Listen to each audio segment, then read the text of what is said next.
Hello and welcome to today's J&J Marketing Cafe presented by Photo Art Pavilion. If anyone has questions throughout today's chat, send them through our chat feature through Zoom or save them for later. You can raise your hand. All right, but today it's all about you. But before we get to you, I want to be able to introduce myself. Hi, I'm Jessica Lempin, COO of Photo Art Pavilion.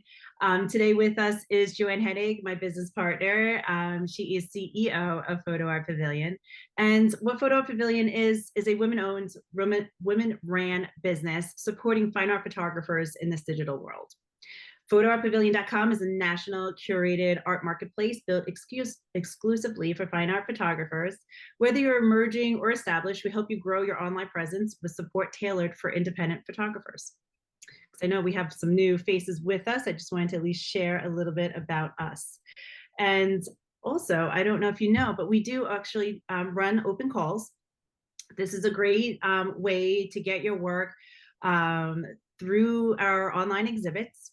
You're able to, if your work is chosen through the open call process, you'll be able to have your work posted on Photo Art Pavilion's exhibit area, along with joining us live during our virtual receptions. It's one of the great perks of being able to sit in the comforts of your own home and looking and talking about art. We do currently have Life on the Streets. The open call is just about almost over.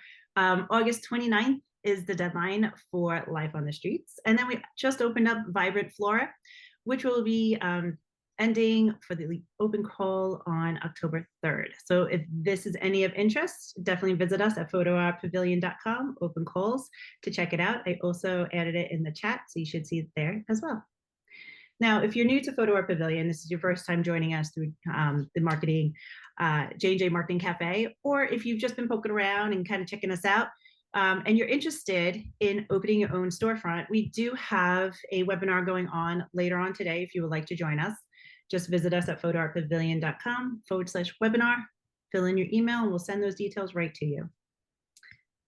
Now, we also provide marketing services for our photographers. We help you curate content devoted to your art, to your brand. And we do offer a couple of different packages that can help you add a little bit more impact to your social marketing energies that you're putting behind your work. So if you have any interest in that, visit us at photoartpavilion.com, sidekick for that. But now we're all here today for the main topic: curate to captivate, sell more art with your micro bundles. Now, what does that mean? My goal today, before we jump into the details, my goal today is to empower you to create compelling marketing content by pulling together micro collections of your art based on buyer intent, popular themes, home decor needs, and emotional connections. We have all felt overwhelmed trying to market our photography online, me included, fellow art photographer with you, from too many images and not sure what to post or say. You know, there's too many variables at play, right? If you're thinking about it. So today I'm going to help you simplify and sell more by creating small themed bundles of your art designed to speak directly to the people who are shopping for what you already have within your online gallery. Here's why this works. When people shop for art, they're not always buying just an image. They're buying a feeling, a story, a connection, a place, or a moment in time.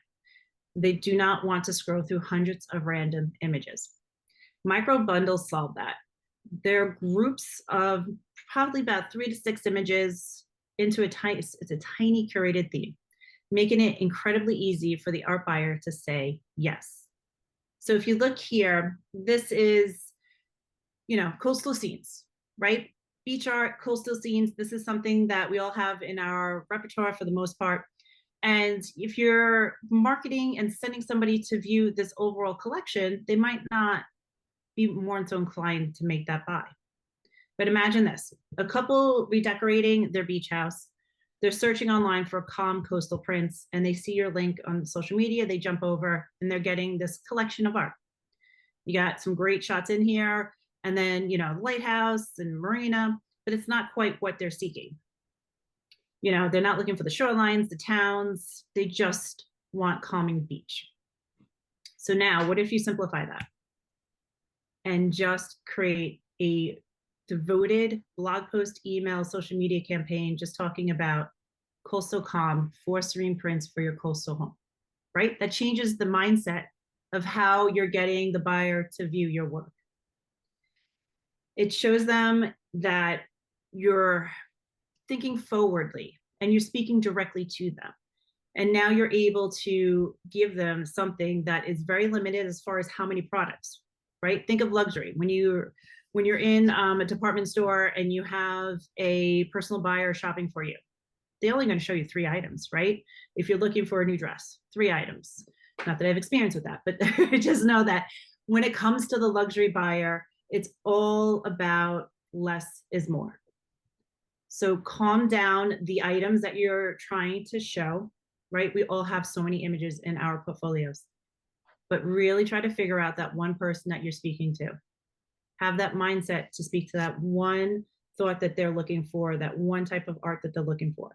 Now, it may be that they go and purchase 3 out of your 4 pieces in that collection, or perhaps they purchase 1, or maybe they purchase all of them, but you're speaking directly to them and solving a problem that they have, right? Somebody has a coastal home and they're looking for art that matches that feel, that vibe that they're building in that home. And now you just solve their problem. They're on social media, they Google it, the blog post comes up, or you already have it in their email box, you know, your 3 F's, family, friends, and fans. Somebody buys a new home, what are they going to do? They're going to decorate it. Any kind of location. I mean, granted, this is all about the coastal calm and whatever, but you can obviously imagine the different scenarios that can come up. So now, let's talk strategy. Clarity cuts through noise. People don't want to scroll through 100+ images, right? Time is money. You're trying to save your buyers time, which is then money. When you do the work of grouping and positioning, it makes shopping frictionless. You're already given their solutions. Emotional targeting works. People buy art that reflects their identity, values, or memories. Visual storytelling sells.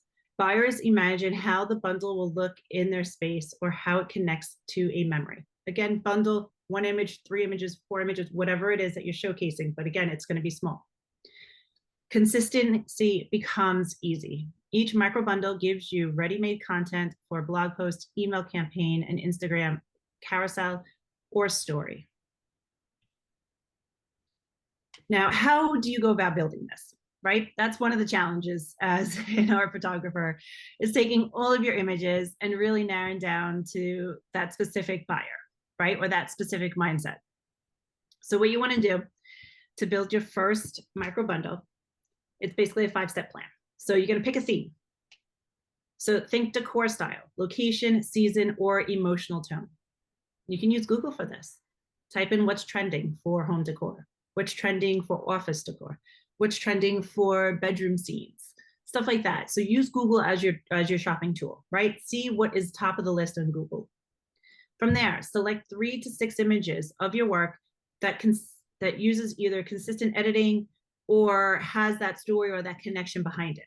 Now, they don't always have to look all the same. They don't have to be edited the same way, the same tones. It just adds that extra touch if it is, or if they are. But at the same point, perhaps you're doing horse photography and you have a few different locations as to where you were shooting horses, but still horse is the theme.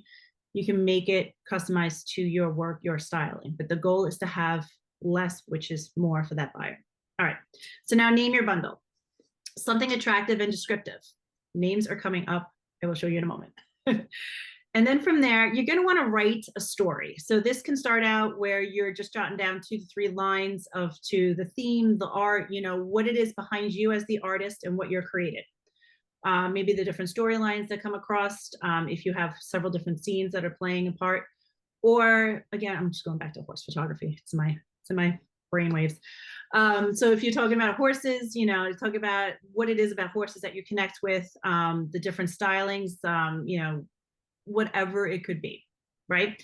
So now you start creating this narrative. From there, you're able to enhance it. So go back to this several times. I know from business books and things that I've been doing and reading about, you always want to look at things at least 3 times before you release it. So, right, so jot down the initial idea, build it, come back to it, and then you're going to do this about 3 times, and then it's ready to go. All right, moving forward. Share across your channels. So again, create your blog. I'm huge on blogging, right? Blogs stay with the internet for years. It's not one and done as far as trying to, well, I guess it is one done. So sorry. So you're going to create your blog post. That's going to be like your landing page in Google. Google reads blog posts. From there, you want to drive people to your blog post. And you're going to use your social media network, your emailing capabilities, and so on. Any kind of groups that you're in, share it. Share your blog info in there, especially Facebook groups. Share it. You never know who can come across those waves and end up into your blog. And that blog should have the links that bring you over to that product detail page where people can go and buy the art. Okay, so now moving forward. Here are 15 proven trending bundle themes to help you. So again, coastal calm. Again, this is very, very rough as far as what is trending, but at the same point, the brainwaves start to go. Like, let's say for the National Park Explorers, you can say National Park Explorer dash the Grand Canyon. Give it a location. You just recently been to the Grand Canyons or you've been somewhere else. Title it as such. All right, so there's waterfall wonders, seaside nostalgia, modern farmhouse mood, which is kind of fun.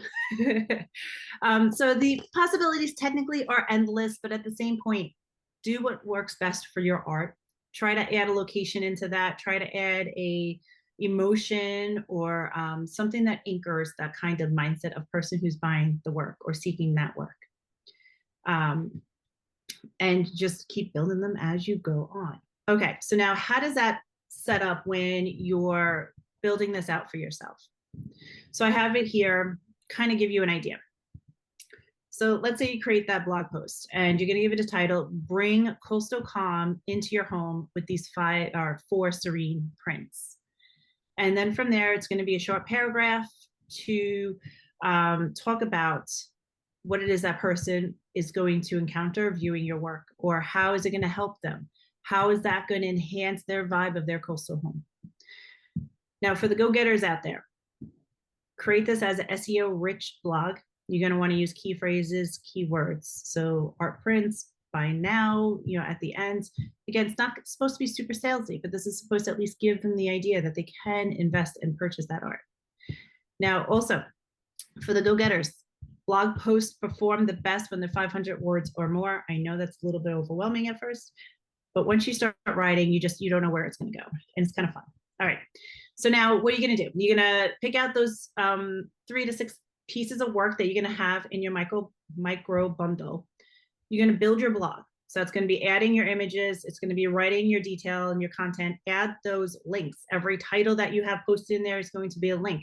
Every keyword, key phrase you have in there that's kind of catchy, you're going to add that as a link that goes back to one of the pieces that you have in your blog post. Now, once the blog post is established and it goes live, from there, email your VIPs. So that's your 3 Fs: family, friends, and fans. They all want to support you as an art photographer, right? And again, share just a little bit of that blog post and send it to them. You want to send them back over to that blog, have them read it, and then jump over for that potential buy. And if you want, at that bottom of your email that goes out, just say, hey, have any friends that would love this content? Share it with them. Anyone who just purchased a home, share it with them, right? You want to give them that idea that, oh, they can help you by sharing that email. They can simply forward it over to that person in mind. All right, now after you get your VIPs done and you're getting them over to your blog, handle your social media accounts. You can create the post, the carousel, the story, the reel, whatever it is. And you can do this several times. And again, blog posts don't expire unless you set it that way, right? So if you're creating a holiday blog, obviously that's going to expire. But something like bring coastal calm into your home with these 4 serene prints, that's like a lifetime blog post. You can refer to that blog post anytime you want to. You know, maybe it's every 4 months, 5 months, whatever it is. And again, you could repurpose your content. Okay, and always make sure you add your call to action. So click over to read my blog or click to view enlarge the artwork. You want to bring them either to the blog or to those pieces ready to go, right? Help them make that buy easier. All right, pro tips for stronger sales. Name your bundle like a product line. Make it feel polished and thoughtful, right? So don't say view my coastal art. You want to say Coastal Calm, a collection of 4 seaside prints to refresh your home. It changes the mindset, right? It makes it a little bit more easier for that person to envision themselves going, yeah, you know, I'm ready to make that buy. I'm ready to see, you know, new art on my walls. All right. When you're doing your marketing, speak to one person, not here's my coastal art, but if you're dreaming of waves and soft skies in your beach home, you'll love this collection. It's softer, it's nicer, it's selling without selling, right? All right. The other thing too, you can offer bundle pricing or free shipping. With Photo Art Pavilion, all of your art ships for free. That's always a great marketing tool to be able to say. Shipping for free, ship direct to your door for free. You know, you can phrase it however you want, but that is great. You can add a coupon to the work. You know, these 4 prints, you could do coastal comforts as your coupon code and they can save 10%. These are all little things that you can do to make that buy even more direct. Now, when you're creating your marketing and so on, use Canva, use Lightroom. Consistent presentation, trust, and aesthetic appeal builds the brand, right? We're all independent photographers working on building our brand, our art, our portfolio, our connections. So make it seem like you're investing in yourself and creating that brand. All right, action steps. Here's your challenge. Pick one of the 15 themes I shared today. From there, or go to Google, find one that works better for your type of art, and try to make that fun, that catchy title for a blog post or your social media or email. From there, pull 3 to 5, 6 images, whatever it is from your portfolio that works with that title. And again, you only have 3, that's okay, it's better. Okay, give it a name, make it really super clean, connect with the emotions, the vibe, the location, you name it. All right. From there, write 2 to 3 lines about it and get it going from there. Again, review 3 times, 4 times, whatever it is, and just keep it growing. Post it as your blog first, create your email that points to the blog, and from there, share it with the world through social media posts. And don't forget to give it extra stretch, extra reach, boost your social media post. Give it $10 behind it. It extends beyond the people who are already following you. And do this once a month. Now, you got to think too, the holidays are coming, right?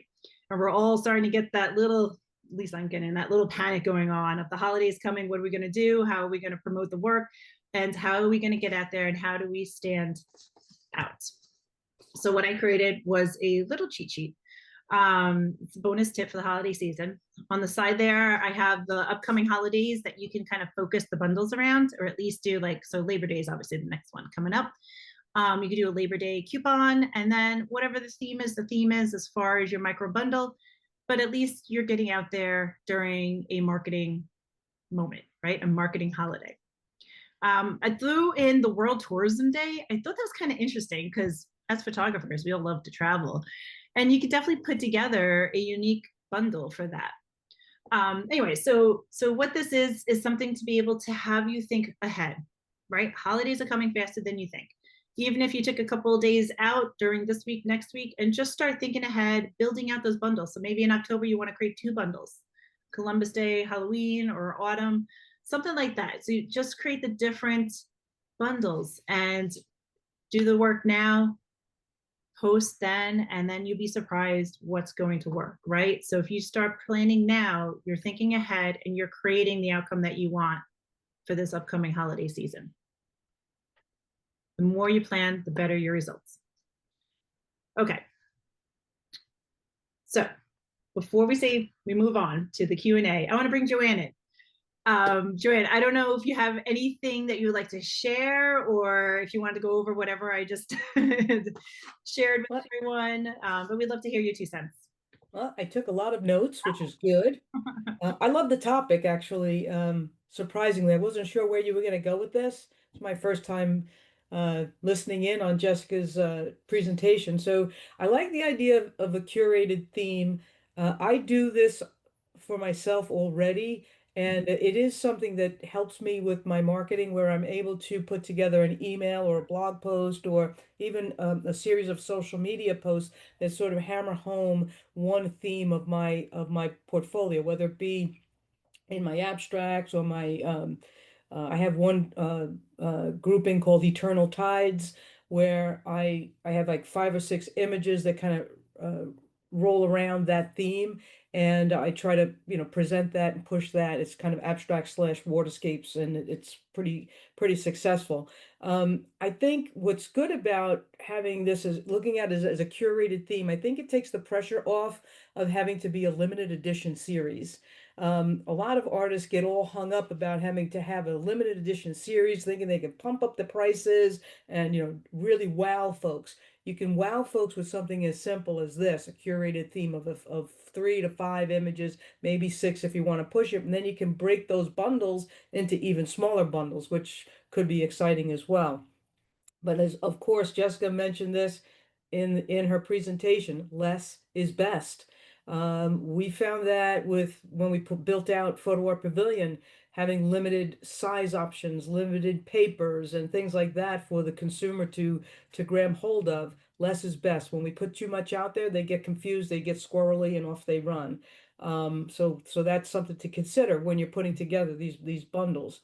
And really a fantastic idea using Google for what's trending, because every year the Interior Design Society, they put out a list of the trending colors and the trending this and that. And if we can align our art pieces to go along with what the IDS is doing on a regular basis, I think that that helps us build our portfolio in a stronger way. Very, very good suggestion, Jessica. Love that one. 500 to 600 words for your blog posts. Very, very, very important. It is a lot of words, but if you were to dedicate, a paragraph to each image, let's say you had 4 images in your micro bundle, and you were to dedicate one paragraph for each image and just sort of twist those words around, does not have to be a New York Times bestseller, your blog. It just has to be a lot of good commentary surrounding what it is that you're doing with your art, and then specifically with your bundles. And having those links within your blog posts, direct links over to the product detail page, is paramount. You must be doing that. So it's one thing to say image 1, 2, or 3, but if you're not burying those hot links or those deep links over to your detailed product pages, you're going to lose that person that may be a potential buyer. Those hot links do drive sales, whether the hot links are in your blog posts or whether they're in your direct email campaigns. Direct links over to specific areas of your portfolio is very important. We could drive readers to our main pages, our main websites, or our main page in our storefront in Photo Art Pavilion, but it's also a benefit within that to drive specifically to something that you're really, really looking to highlight, whether it be one image, 2 images, and so forth and so on. So think about those hot links. If you don't know how to do those, obviously you could send us an email and we'll teach you how to put those hot links behind your keywords and so forth on your blog posts. If you write a blog post, another good point that Jessica made, repurpose. Repurpose. So a blog post goes up on your website and it sits there in perpetuity. So once you have that blog post there, you can send that out in an email form. You can send that out in social media over and over and over. You can always go back to it and bring it forward. And one of the things that I like to do, if I write a blog post, I like to take, let's say, the first or second first, just for 1 to 2 paragraphs of that blog post, put that into an email, and then I have a button that says read more. So now I'm taking them from the direct email over to the blog page, and then in the blog page I have all these direct links that drive them directly to my art. So I'm whooping them around in my art. I'm keeping them engaged in everything that is that I'm doing. So the read more button is another good thing. And again, just repurposing. When we and I know I work with some of you with Sidekick as well. When I send out the Sidekick material to all of you, it's not that you just have to use it that one specific month.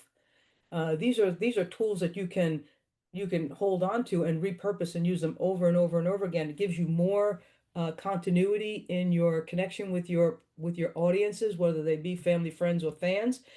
In the social media world, it gives you more to stuff into social media, which is a blur. Most of us get on social media and we're scrolling, scrolling, scrolling. You can anticipate that your audience is doing the same thing. So how do you captivate them? Repetition. Repetition becomes something that captivates people in your fan base. So great presentation, Jessica. I really enjoyed it. I obviously got a lot out of it, and I feel there's some things I'm doing, which is good, and other things that I need to jump into and drill down a little bit more. So Excellent. yeah, Before we jump into the Q&A, yeah, we can definitely get into the Q&A. But before I do, just want to say thank you. Thank you very much to everyone for being with us, and we appreciate your time and having you with us today. yeah, and I do want to say today is not about doing more, it's about doing less, but more intentionally, right? So that's one big key too. And also another little tip that I want to add, Pinterest. If you go onto Pinterest and you search trending interiors or trending decor, that's all about what's trending, what's happening now, and then from there, what is usually going to happen in the next 3 months. So Pinterest is an area people go to thinking of doing, like taking an action. So Google is a great tool. Pinterest is another great tool for the future and design. Yeah. So Very- I hope this inspires you all to start creating your micro bundles and writing the blogs and doing the work that is going to drive your brand. Thank you everyone for joining us live. Appreciate the time that you carved out today. And I do hope to see some of your micro bundles out there and in the interweb webs.